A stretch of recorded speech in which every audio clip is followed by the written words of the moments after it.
Welcome to the fourth episode of my series that helps international students adjust to university in China. This episode gets a little more personal, and I reveal 3 things about my background I think you should know to understand my perspective. So the first thing is that although I came to China for a job, I think now, after years of reflection, I also came to heal because there's a bigger story behind this. Before I came to China, I had been taking care of my chronically ill wife for 17 years alone with very little help. And I experienced a level of loneliness I'd never experienced before. I was surprised at how little people reached out to try and help. In my own culture, when you're having something difficult to deal with. And so I felt incredibly lonely. And I felt lonely for my wife, too. It was similar to her. It was just like we were abandoned. And so I've been dealing with this for years, and that was a lot of the stress, coping with the loneliness and the isolation that you feel and in an individualistic society. I say individualistic because it wasn't until I went back to school to do my PhD that I met a good friend now from Turkey.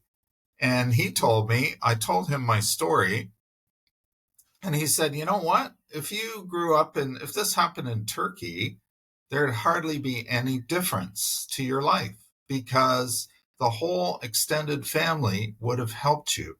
Everyone would have done a little piece to support you, to take turns taking care of your wife. And you'd hardly notice a change in your life. It would be that seamless. And I said, what? You're kidding. And so, because I actually was hospitalized twice as a result of all the stress I was enduring while looking after my chronically ill wife. And so, there's some real repercussions here, medical repercussions, health repercussions for everyone, including my son, the extra suffering he went through. And so just by people kind of largely abandoning us, because a sickness had come over the family.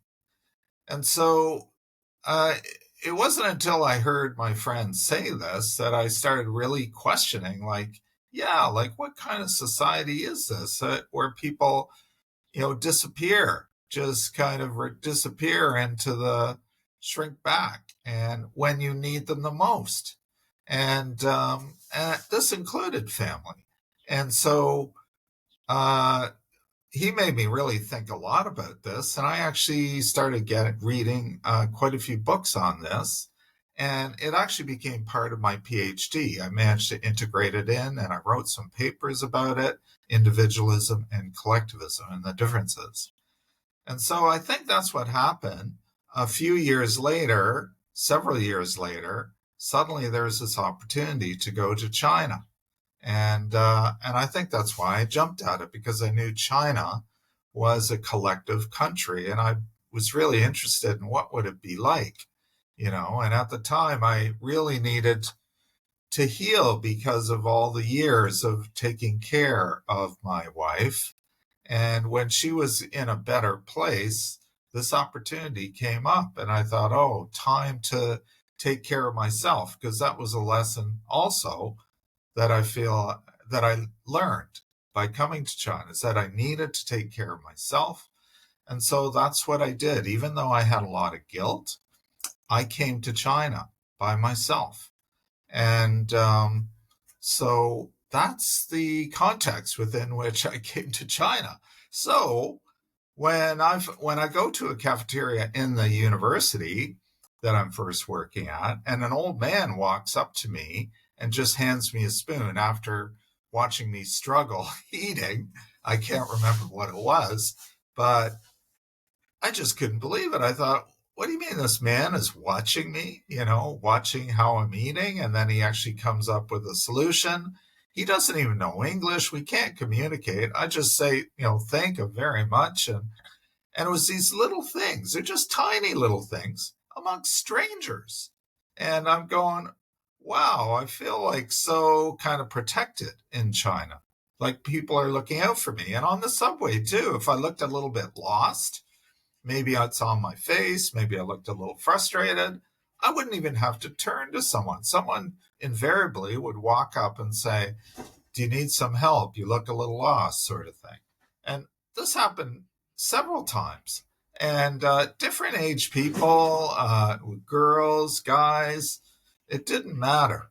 And within 3 months, I would say, I just felt like even though I was in this incredibly alien society in so many ways, there's this humanity that was underneath it all that I couldn't ignore. I mean, I was feeling very safe in China, very protected.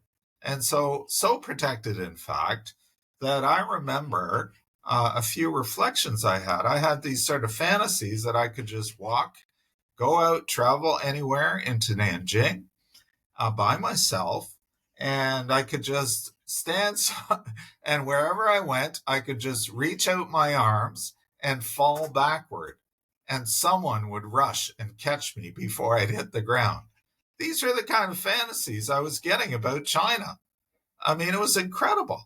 And so this is comparing to my own home country, my own home culture, and where I couldn't imagine that happening, where you're largely left alone and ignored, sort of thing.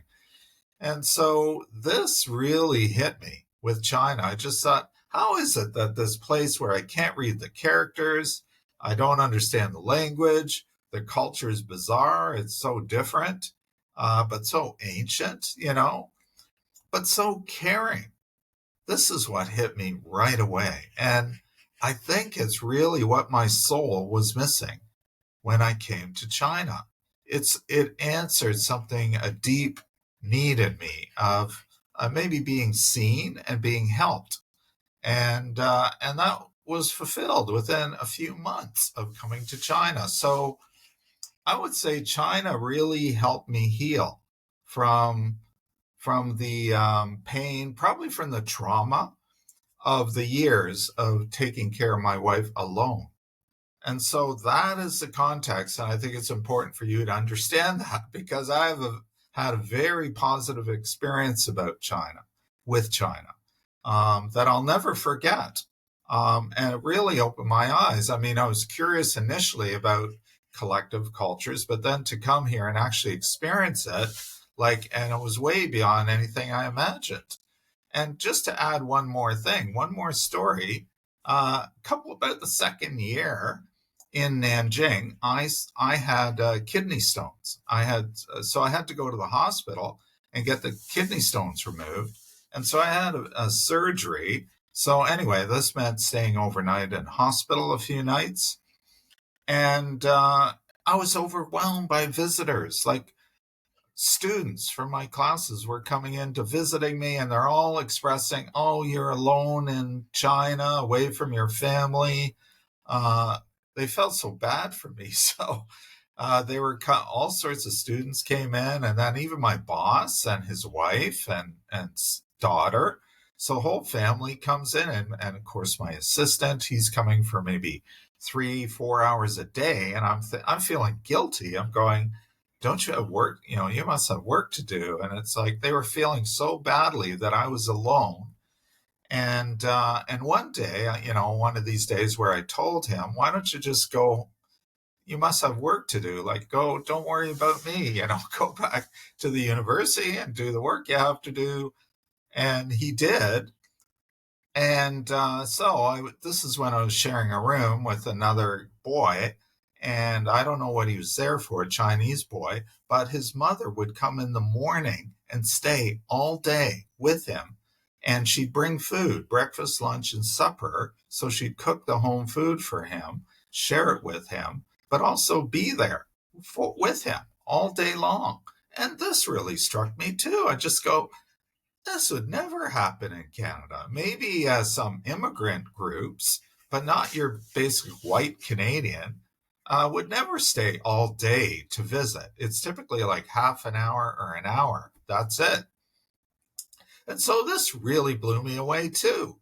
And then this one day where my assistant went home, um, she it was lunchtime, and this mother, she felt really badly that I didn't have lunch. I guess I don't know if they hadn't served me or what, but she just felt really bad again that I was alone, and so she gave me some of the food she had cooked for her son.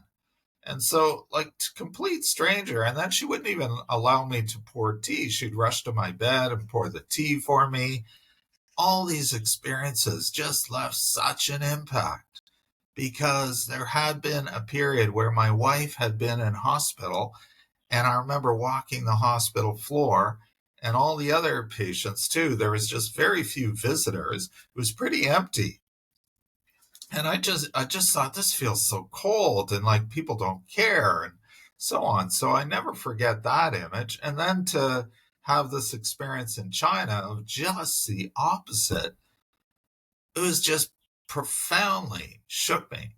And so I just fell in love with China almost instantly because it healed my soul, the loneliness I felt, the questions I had, like, how come people are not reaching out more and helping more?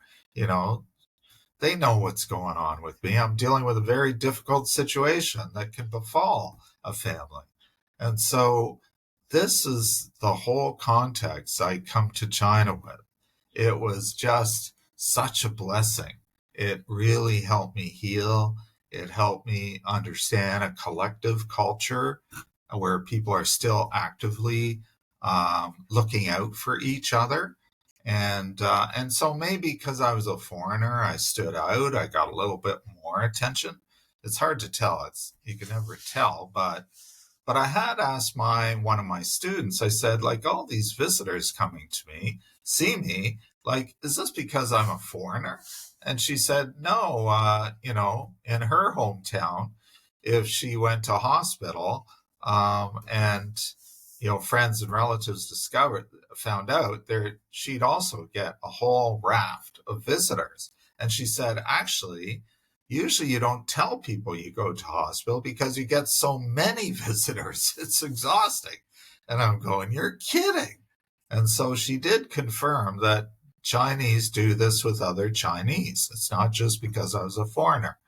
So this is profound. This is the biggest, most profound thing that I want you to understand when I came to China. So it's been huge. The second thing, which I've already referred to somewhat, is that even though I've been in China for 9 years now, I still only know survival Chinese.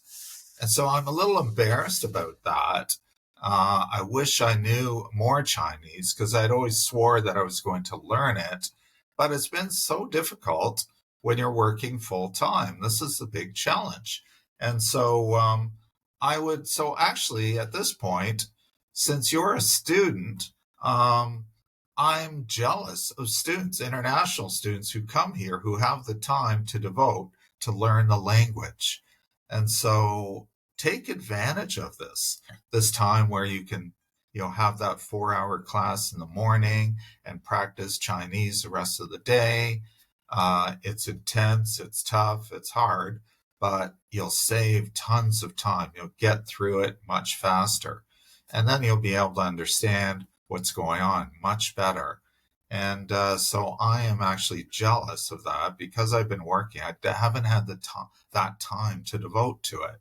I've even tried those courses been in a class with other international students.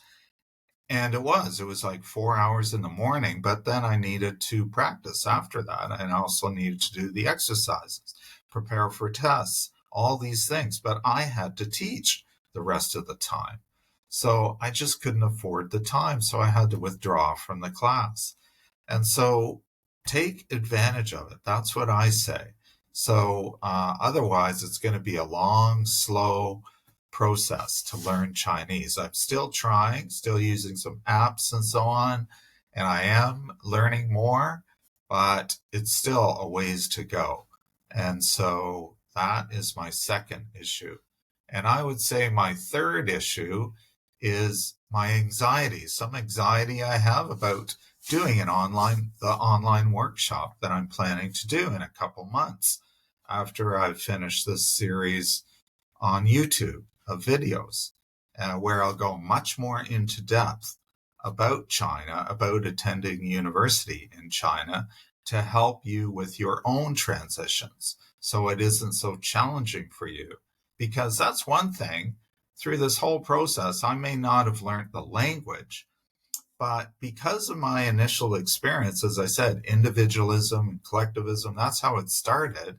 But then I got more into specifically Chinese things. Confucianism, what does that mean? What is that history? And so I've spent a ton of time reading, watching videos about China, and trying to make sense of every little incident that occurred to me. I believe I mentioned that in the first video, how I just decided to spend the time to really try and understand every little interaction I had out on the street, anywhere. And where I'd ask my students, like, I went to buy this, or I went to this restaurant and this happened. Can you help me understand why they reacted this way? And so I would have these conversations all the time with my own students, and they would help me demystify China, so because I always wanted to make sure that I understood China properly. So I do a lot of reading on these things to try and understand it. And I'd also ask my students, and I'd get feedback in English, and I'd learn much more in depth about Chinese culture. In addition to all that, I am now living in the third city I've lived in China. So I've lived in more than one place, more than one province. And so I can see commonalities between these places. As different as the provinces can be, yet there's still the commonalities of Chinese culture. And so the last several years, in fact, 7 of the 9 years that I've been in China, I've been in the most traditional province of China, Shandong province. Shandong province bills itself as China's holy land because Confucius was born in this province. So this is the homeland of Confucius, and there's no one who's influenced Chinese civilization more than Confucius. And so I really got the real feeling of China, what I call the real China, not the westernized China that you mainly see in the media and even on YouTube, basically the Shanghai China, the Beijing China, the Guangzhou China. Much more westernized than the places that I've been living. And so I've fallen in love with really Chinese culture. And so this is probably one of my strengths, is that I can speak about all those places you have never heard of and maybe are a little afraid to try. Maybe you're only thinking Shanghai because, someone has been there or someone's made a video about it. And you have no idea about these other lesser known places. Well, I feel I can speak for those places. I've lived in enough of them now, visited enough of them now. I've got a sense. I see the commonalities between the different places I've lived. And this is why I came to China. I did not want to go to a Shanghai. I did not want to go to a westernized place in China. I wanted to go to the most Chinese places possible. And that is what I've really wanted. I didn't consciously choose those places. It seemed those opportunities came up from those places, and I so happen to have lived in fairly traditional China. So I can bring that to the table of my workshops. But I've never done a workshop before, so I am a little nervous about making sure I do everything properly. So hopefully you can be patient with me. And as an old guy who's trying to get into this, It's actually what happened. I fell in love with Chinese culture. I went deep on it, as I say, investigating it. And then this is just personal interests, all personal interests. There's no sort of design from the beginning to turn it into any kind of business. But after a while, I started thinking, you know, I noticed most of speaking to myself, I'd think, most of the things, say on LinkedIn, if you see the people who are in China, I would say like 90 to 95% of the voices on there are people who are living in Shanghai, not even Beijing. And so that's only Shanghai is the most different city from the rest of China than any other by far. There's no doubt. I've been to Shanghai. I can feel the difference immediately. It's completely different than the rest of China. And there's no city that is more different from the rest of China than Shanghai. And that's, at least on LinkedIn, that's 95% of the voices are from there, people's experiences there. And their experiences are like multicultural China. Well, China isn't that multicultural. The places I've lived are a lot less multicultural. It's more pure Chinese. And so it gets all watered down, I think, in Shanghai. It's like a hybrid between the West and the East. And so maybe that's good for some people who are afraid of a big change, jumping both feet into Chinese civilization, but not me. I'm an adventurous guy. I've loved it. I've actually prefer it definitely than westernized places in China, because I can see the virtues in Chinese culture. There's a lot to learn, a lot to understand. So it's been an incredible adventure and journey for me. And it's taken some time for me to realize that, the knowledge I have, I think, is very extensive at this point. And I've been thinking, well, who could benefit from it the most? And I haven't really been sure. Only it wasn't until recently that I suddenly thought, hey, international students, because I'm at the second university now. I've been in China. The first one, I don't recall meeting a single international student. I'm not sure why. I was there for 2 years. And so similar time here. I've been here 2 years at Ludong University, but and I'm right beside, living right beside the international students dorm. So that's probably part of the reason. Maybe, when I was in Nanjing, I wasn't near the dorm, but so I run into them all the time here. And I'm really struck by how many different countries people are coming from. It actually reminds me of my world's most multicultural city hometown of Toronto. So a diversity, I'd say, something like 25 different countries, students from 25 different countries here. And I regularly see them. And some of them are from countries you've barely heard of, like Tajikistan or Turkmenistan. So it's really interesting for an adventurous guy. And so this is where I finally got the idea, you know what? I think if I focus on international students, they could really benefit from my knowledge. It could really help them, because I also have a greater understanding of the whole education system in China. I've also helped Chinese students that I've taught at a top high school in this province. I helped them get placed in top Western universities around the world. And so I know both. So I've had to deal with both civilizations, Western and Eastern, Chinese, and the differences in education systems. So I had to prepare Chinese students for Western application processes, which are entirely different than how you would apply for a university in China as a Chinese student. Completely different. And so I've been on kind of both sides. I have the big picture. And I'm fascinated by it. I devour this information because I'm just fascinated by it. And maybe it's because I come from the world's most multicultural city. Different ways of thinking really fascinates me.